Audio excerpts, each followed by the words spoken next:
there's something so unique about being able to bring things that you love from your workspace into your home life. And I know that I'm sure that each of us probably have a different view or different ways that we go about what our home life, like Donna, what you were saying, like you have very clear boundaries on home life and work life. And like for me, for instance, mine really flow together. And that's a decision that I've made and how I approach my life and with my children and family and how that works. And I've had different people and mentors in my life that have really shifted my viewpoint of understanding like a life as a whole. Like what do you want your life to be filled with? And how does your work support your life? And how does your life make you better at your work? And so being able to kind of strike that kind of a balance is something that has been, impactful for me. I would love to dive into a little bit too about something that's really impactful from your career. One of those hurdles that may have happened that you felt like you had to have a little bit of extra grit to be able to push through. And what was something, a challenge that was in your way that either you had somebody come alongside and was able to help you work through that, or how you were able to have the determination and perseverance to be able to follow through. Brenda, why don't we start with you on this one if you're okay with that? I think I'm so fortunate that I work in an organization that champions women, right? If you look at our leadership team, our executive team, it's over 50% women. If you look, and that's not necessarily always standard in the industry. So I think a lot of credit and a lot of gratitude that I have to direct to our CEO, Matt Wagner, and our CEO, Marcus. And they make sure that there's always great representation around the table with varying opinions. And it wasn't always like that. As Matt and Marcus have been with the company for a long time, there's been different leaders that have come in, and you're always kind of like fighting to have your voice heard.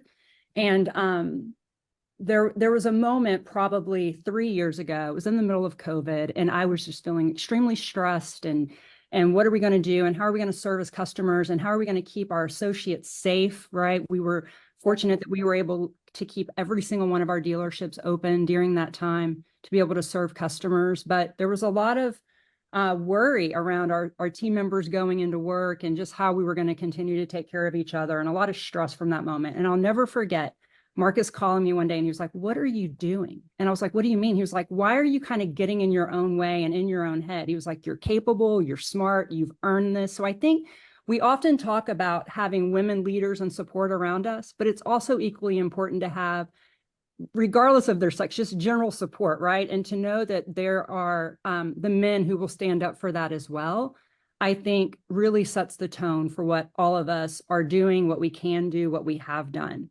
So that was just a real boost of confidence because, I mean, frankly, we were kind of scared how we were going to navigate it, and were we giving good advice, and were we doing the right thing by keeping folks safe and being able to still serve our customers and our team members.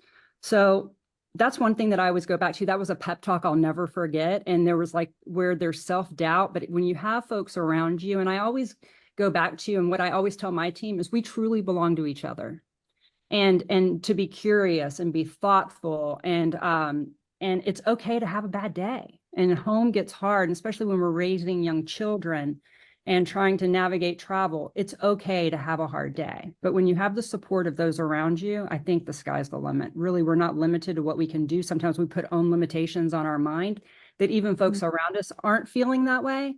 But yeah, he just told me to get out of my own way. It's probably the best career advice I ever had, and just go forth and conquer, if you will. So that's it. I love that. I think that there's some of those moments too that I have like buried in the back of my mind that stand out as here's an opportunity. Here are what your roadblocks are. I'm going to call them out for you. And then we're just going to mow them down because it's ready to keep going forward. Like, you have this. I mean, any of those pep talks, some of those, they don't know at the time how impactful they really are. But when you're able to speak truth into somebody else's life, and you're able to actually encourage and bring their life to life, like there's just something so super powerful in that. That's really beautiful. Yeah. So he said to me, I'll never forget it. I'll just leave with this and then we can move on. I said, "Why me?" And he was like, "Why not you?" Mm-hmm. And those are just words that have sat with me for a really long time. And I think I would say to anybody out there, don't question it. Reach out for support. Find your tribe, love them hard, and build each other up. And just because you're having a bad day today or whatever, it's like the table's turned, we support, we do whatever, but just show up and put your best foot forward. And I think things always work out exactly how they're supposed to. So I love that. Thank you for sharing. Toby, can you tell us a little bit about any major roadblocks that you've overcome or anything that stands out in your mind as kind of that significant step that you took to be able to kind of pave the way of where you're at now? I can think of a couple, and they go back early in my career here at KOA. And the first one, and is when I talk to women or young women or whatever about owning your career path, one thing I like to talk about is you have to speak up. And the example I point to happened, I'd probably been at KOA just a couple of years. So I've been here 13 years now, and I'd probably been here a couple of years. I was overseeing the marketing department. I was the only woman in leadership at that time. And this was a very operations driven organization at the time. We also at KOA have a software product. We are a campground company, but we also are a software company, which a lot of people don't know. And I was coming in right with a tech background, and was very observant about the direction we were going with that technology. I may have only been here about a year, I'm not sure, but I had a seat at the table because of my position, but I wasn't really using my voice, and it was very overpowered and by maybe other leaders that had been here a lot longer and in the industry a lot longer. But I distinctly remember I pulled my CEO in at the time and told him that I disagreed with the direction the company was going with the software product. I had my reasoning, and I laid that out, my case, and I just held my ground, and he was very angry about it. And I don't think he was angry at me. He was just angry more about, oh, this is so complicated. And now there's this other voice at the table. But also, I felt a little bit of, this really isn't your space. This isn't your area. You're a marketer. But I said, I remember distinctly saying, you hired me for a reason, and I'm going to tell you exactly what I think, and this is based off my experience. And although that conversation was really messy, I was really proud of how I held my ground. And honestly, that was a huge turning point in our relationship. And I did fine after that. I felt like he had a lot more respect for me, and my trajectory at the company started to change. And I was starting to being brought in more on the bigger projects and being looked to for counsel, because I wasn't afraid to voice the dissenting opinion. Mm-hmm. So that's one I would point to. And I always try to tell women in particular that when you're given a seat at the table, you have to use your voice. And sometimes you could be the youngest person. I was very young too. I was, early 30s, and all the other leaders in the company were older than me. So it wasn't just my gender, it was my age. So sometimes you can feel a little bit of that